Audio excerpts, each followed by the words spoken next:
اگلے ہی دن جنکو کے کہنے پہ شادی کی تاریخ رکھی گئی۔ 1 مہینے کے بعد کی تاریخ رکھی گئی۔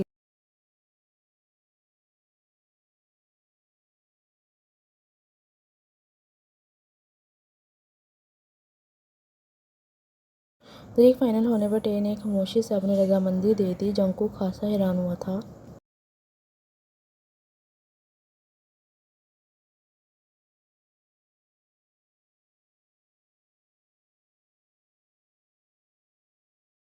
لیکن جانتا تھا کہ ٹے بھی اس سے محبت کرتا ہے، جس کا احساس اس کو 1 ہفتے میں ہو گیا تھا۔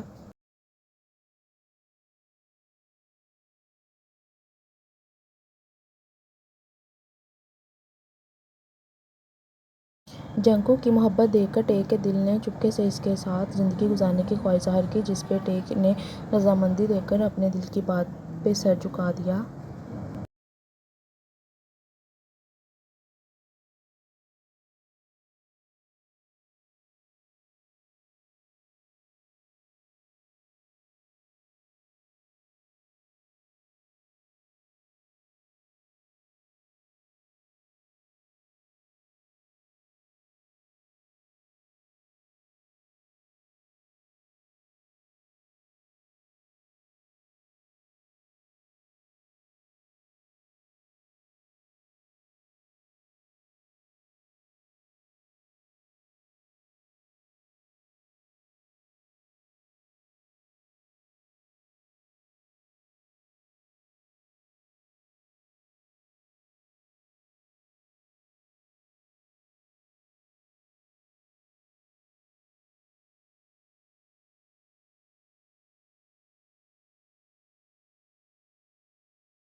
To be continue, part 9.